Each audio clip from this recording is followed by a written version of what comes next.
So, tightening the triangle choke, it takes time, and like drilling, I'm going to use you, Miracle, because I'm going to use you to just demonstrate this, and then I'm going to show what I'm going to show, so you can be seated.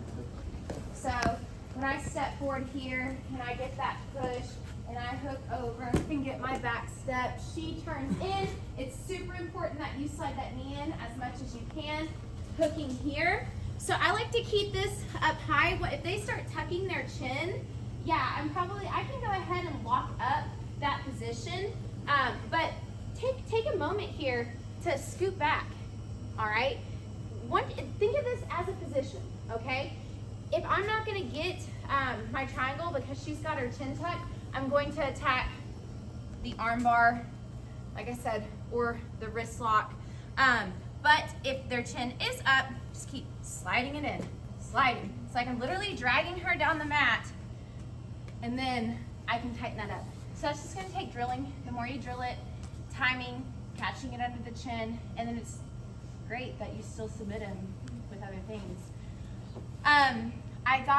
I was working reverse triangles a lot, and I think I went to Pans and lost like the first round. And I came back the next weekend for a qualifier to win like $1,000 with a different tournament. And I went in and fought the girl who won Pans, and I tapped her with the reverse triangle. But actually she hurt her hand at Pans, and it was all bandaged up, and she wasn't tapping in my triangle. And I looked down at her little bandaged hand, and I was like, oh, don't make me do this. Like, and I grabbed it. And then I tapped her, and I felt so bad. Yeah, I literally was like, but it is what it is. I'm gonna use you again, Miracle. So let's talk about just taking the back from the Kimura and maybe going for the armbar or hitting something else.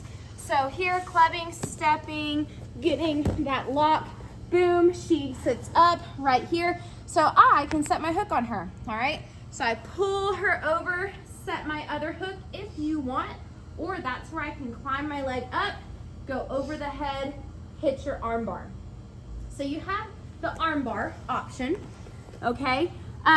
Or I can go ahead and crystal ball and get her head in. Armbar's easy. We were kind of doing those transitions just a second ago.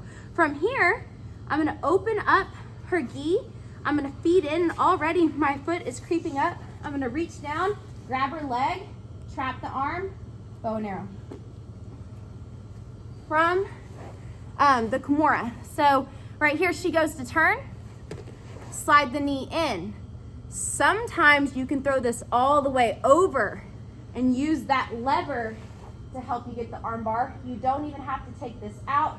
You've already got it. Or play with this, just several different versions. I slide that knee in, I set my hook, I roll her over, I climb up, I climb over, hit your arm bar. Or if you're like, I'm already the bomb at all that stuff, go ahead and start turning. I'm good at all that. Take the back, set that top hook, crystal ball. I'm already off to the side. When I'm off to the side like this, this is when I'm planning bow and arrows, because you have to be able to reach the leg.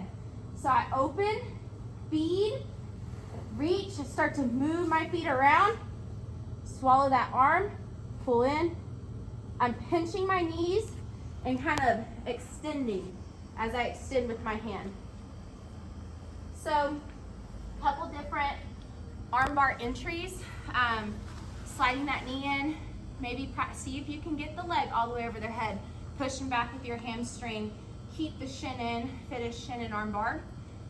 Or set your hook, pull them over, walk your leg up, go the other leg over for more traditional armbar. Or go ahead, crystal ball the head, you've already got your hook, reach over, get your bow and arrow choke. Anybody need to see it again? Are we good? I see the bow and arrow. Yep.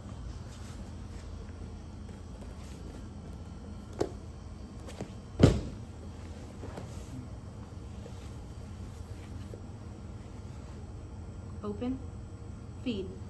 Switch my feet to the outside, climb up, right there.